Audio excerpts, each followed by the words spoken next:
Сразу стоит сказать, что закаливание укрепляет иммунитет, тренирует сосуды и сердце, улучшает обмен веществ, повышает стрессоустойчивость, работоспособность и настроение, а также помогает нормализовать давление, сон и даже снизить вес, делая организм более устойчивым к перепадам температуры и инфекциям.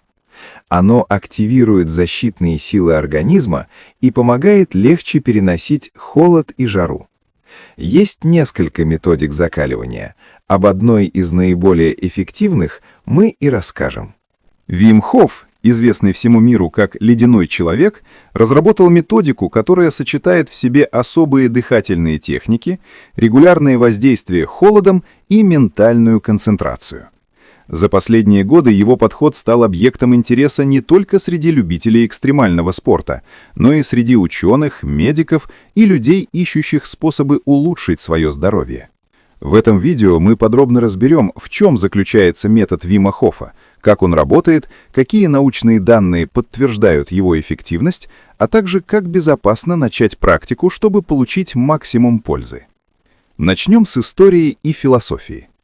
Вим Хоф родился в 1959 году в Нидерландах.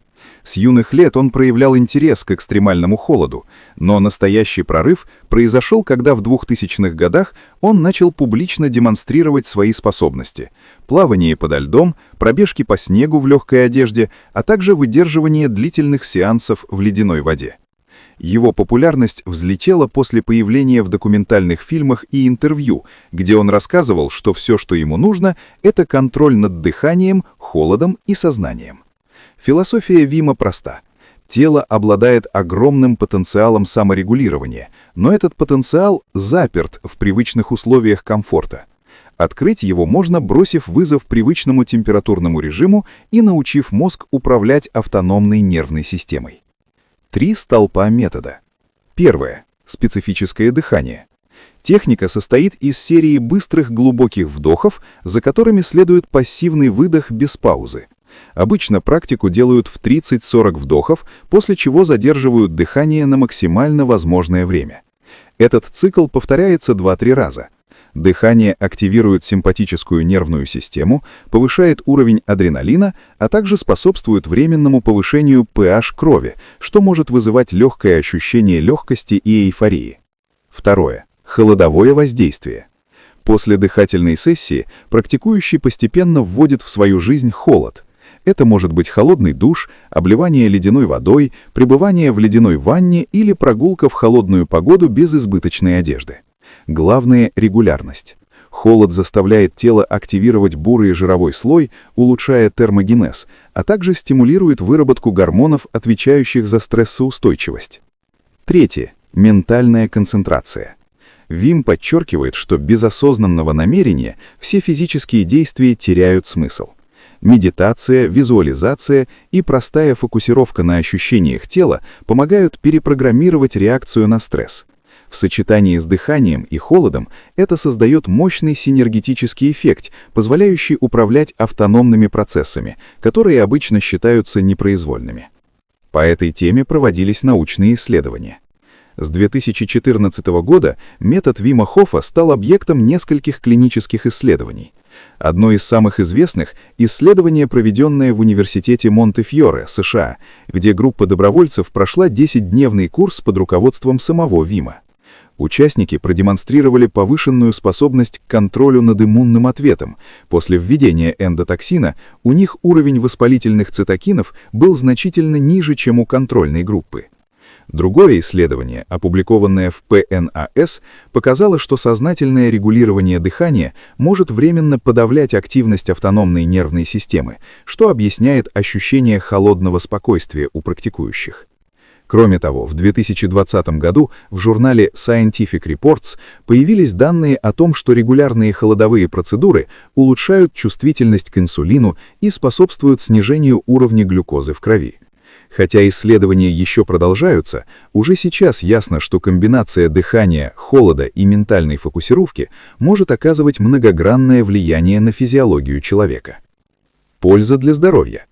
Улучшение терморегуляции и повышение толерантности к холоду. снижение уровня стресса и тревожности за счет активации парасимпатической нервной системы после сеанса.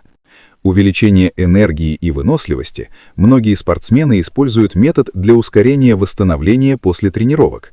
Поддержка иммунной системы. Регулярные практики могут уменьшать частоту простудных заболеваний. Улучшение качества сна. После холодового воздействия часто наблюдается более глубокий и спокойный сон. Как начать практику безопасно? Первое. Дыхание. Сядьте в удобном месте, выпрямите спину, расслабьте плечи. Сделайте 30-40 быстрых вдохов через нос или рот, полностью заполняя легкие. После каждого вдоха позволяйте воздуху выйти без усилий. По завершении цикла сделайте глубокий вдох, задержите дыхание насколько сможете, начинающим рекомендуется 15-30 секунд.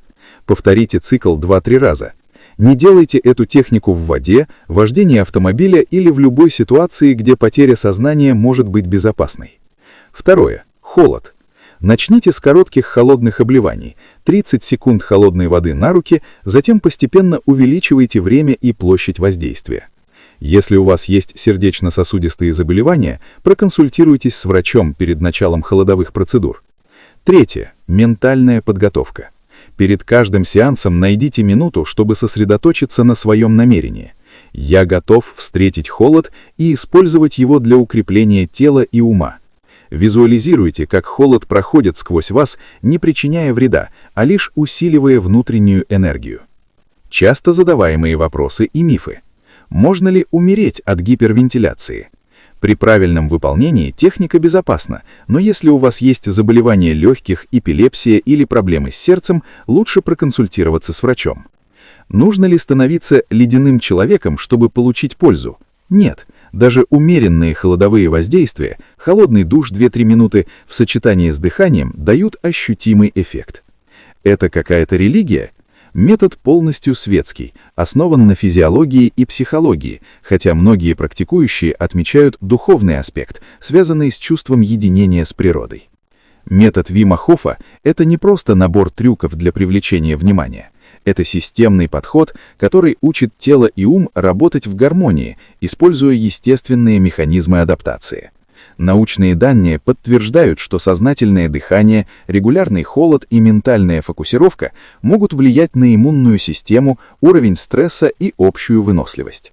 При правильном подходе, постепенном увеличении нагрузки и внимании к собственному состоянию, любой желающий может внедрить эту практику в свою жизнь, получив реальные улучшения в здоровье и самочувствии.